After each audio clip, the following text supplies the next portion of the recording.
1989 ಕೊನೆ. ಬಿಹಾರದ ಗದ್ದುಗೆ ಹತ್ತಿರವೂ ಕಾಂಗ್ರೆಸ್ ಉಳಿದೇ ಇಲ್ಲ. ಅದೆಷ್ಟು ಪ್ರಯತ್ನ ಪಟ್ಟರು, ಹರಸಾಹಸ ನಡೆಸಿದ್ರು ಆಗ್ತಾನೇ ಇಲ್ಲ. ಲಾಲು ಕೈ ಹಿಡಿದು ಹೆಜ್ಜೆ ಹಾಕಿದ ಹಸ್ತಪಡೆ ಯಶಸ್ಸು ಕಾಣಲೇ ಇಲ್ಲ.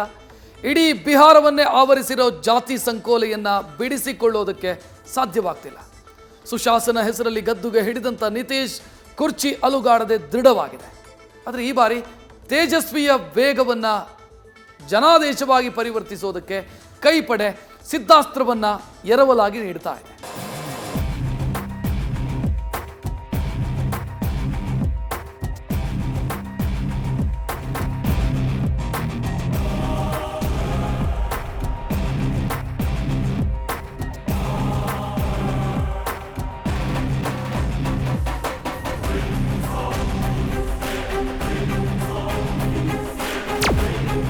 ಕ್ಯಾಪ್ಟನ್ನ ಕೈ ಸೋತಿದೆ.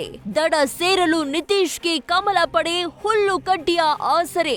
ಈ ಬಾರಿ ಬಿಹಾರ ಗೆಲ್ಲಲು ಪಣತೊಟ್ಟ ಮಹಾ ಘಟ್ ಬಂಧನ ಸಾಹಸಕ್ಕಿಳಿದಿದೆ. ಕಳೆದ ಬಾರಿ ಎಡವಟ್ಟಿನಿಂದ ಎಚ್ಚೆತ್ತು ಜರಡಿ ಹಿಡಿದ ಕಾಂಗ್ರೆಸ್ನ ಜಗಜಟ್ಟಿಗಳು ಆರ್ಜೆಡಿಗಾಗಿ ಮಹಾ ತ್ಯಾಗ ಮಾಡ್ತಿದ್ದಾರೆ. ಹೋರಾಟದ ನೆಲ, ಚಳುವಳಿಗಳ ತವರು ರಾಜ್ಯವನ್ನ ಜಪ್ತಿ ಮಾಡಲು ಜಪ ತಪದಲ್ಲಿ ತಲ್ಲೀನರಾಗಿದ್ದಾರೆ. ಇದೇ ಹೊತ್ತಿಗೆ ದಕ್ಷಿಣದಿಂದ ಬ್ರಹ್ಮಾಸ್ತ್ರವನ್ನ ಉತ್ತರದಲ್ಲಿ ಪ್ರಯೋಗಕ್ಕಿಳಿಸಲು ಆಮದು ಮಾಡ್ತಾ ಇದೆ. ಬಿಹಾರ ಚುನಾವಣೆಗೆ ಕೈ ಹೈಕಮಾಂಡ್ನಿಂದ ಸಿದ್ಧಾಸ್ತ್ರ. ಸಿದ್ದರಾಮಯ್ಯ ವರ್ಚಸ್ಸು ಬಳಸಿಕೊಳ್ಳೋದಕ್ಕೆ ಹೈ ಪ್ಲಾನ್. ಬಿಹಾರ ಮತ್ತು ಕರ್ನಾಟಕ ರಾಜಕಾರಣ ತುಂಬಾ ಭಿನ್ನವೇನಿಲ್ಲ. ಜಾತಿಗಳು ಬೇರೆ ಬೇರೆ ಆಗಿದ್ರೂ ಸೋಷಿಯಲ್ ಎಂಜಿನಿಯರಿಂಗ್ ಪ್ಯಾಟರ್ನ್ ಒಂದೇ. ಆದ್ರೆ ಒಬಿಸಿ ಮತಗಳು ಚದುರುವ ಕಾರಣ ನಿತೀಶ್ 2005ರಿಂದ ಅಂದ್ರೆ 2 ದಶಕದಿಂದ ಅಧಿಕಾರದ ಕುರ್ಚಿಯಲ್ಲಿ ಜಾಂಡ ಹೊಡೆದಿದ್ದಾರೆ. ಈಗ ಬಿಹಾರಕ್ಕೆ ಸಿದ್ದರಾಮಯ್ಯ ಅನ್ನೋ ಬ್ರಹ್ಮಾಸ್ತ್ರ ಅನಿವಾರ್ಯ ಆಗಿದೆ. ಬಿಹಾರದ ಕಣ ಕಣದಲ್ಲೂ ಬೆರೆತ ಯಾದವ ಸಾಮ್ರಾಟ ಲಾಲು ಮತ್ತು ತೇಜಸ್ವಿಗೆ ಅಹಿಂದ ಸಿದ್ದು ಜರೂರತ್ತು ಕಾಣಿಸ್ತಾ ಇದೆ. ಅದೇ ಜರೂರತ್ತು ಕಾಂಗ್ರೆಸ್ ಮೂಲಕ ಆಮದಿಗೆ ಪ್ಲಾನ್ ರೂಪಿಸಿದ್ದಾರೆ.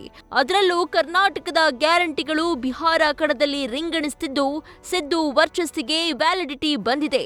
ಮೊನ್ನೆ ಬೆಂಗಳೂರಿನಲ್ಲಿ ನಡೆದ ಒಬಿಸಿ ಸಭೆಯಲ್ಲೂ ಈ ಬಗ್ಗೆ ಚರ್ಚೆಯಾಗಿದೆ ಅಂತ ಗೊತ್ತಾಗಿದೆ. ಬಿಹಾರ ಚುನಾವಣೆಯಲ್ಲಿ ಒಬಿಸಿ ಮತಗಳನ್ನೇ ಕಾಂಗ್ರೆಸ್ ಕೂಟ ಟಾರ್ಗೆಟ್ ಮಾಡಿದೆ. ಇತ್ತ ಸಿದ್ದರಾಮಯ್ಯ ಒಬಿಸಿ ನಾಯಕರಾಗಿ ಕಾಂಗ್ರೆಸ್ನ ಜನಪ್ರಿಯ ಸಿಎಂ ಎಂಬ ಖ್ಯಾತಿ ಇದೆ. ಬಿಜೆಪಿ ನಾಯಕರನ್ನ ಸೆಡ್ಡು ಹೊಡೆಯಬಲ್ಲ ವರ್ಚಸ್ಸು ಸಿದ್ದರಾಮಯ್ಯಗಿದೆ. ಅದರಲ್ಲೂ ಕರ್ನಾಟಕದ ಗ್ಯಾರಂಟಿ ಯೋಜನೆಗಳು ಯಶಸ್ವಿಯಾಗಿ ದೇಶದಾದ್ಯಂತ ದೊಡ್ಡ ಸದ್ದು ಮಾಡ್ತಾ ಇವೆ. 2ನೇ ಬಾರಿ ಸಿಎಂ ಆಗಿ ಜನಪರ ಲೇಬಲ್ ಹೊತ್ತ ಸಿದ್ದು ಆಡಳಿತವು ಕರ್ನಾಟಕ ಮಾಡೆಲ್ ಚರ್ಚೆಯಲ್ಲಿದೆ. ಹೀಗಾಗಿ ಸಿದ್ದರಾಮಯ್ಯ ವರ್ಚಸ್ಸು ಬಳಸಿಕೊಂಡು ಮತ ಹೆಚ್ಚಳಕ್ಕೆ ಕಾಂಗ್ರೆಸ್ ಪ್ಲಾನ್ ರೂಪಿಸ್ತಾ ಇದೆ. ಬಿಹಾರ ಪಾಲಿಟಿಕ್ಸ್ ತುಂಬಾ ಇಂಟ್ರೆಸ್ಟಿಂಗ್. ಒಬಿಸಿ ಮತ್ತು ಇಬಿಸಿ ಸಮುದಾಯಗಳ ಜನಸಂಖ್ಯೆ ಬರೋಬ್ಬರಿ 63%. ಅಲ್ಲದೆ ಎಸ್ಸಿ ಮತ್ತು ಎಸ್ಟಿ ಸಮುದಾಯಗಳು 21ರಷ್ಟಿದೆ.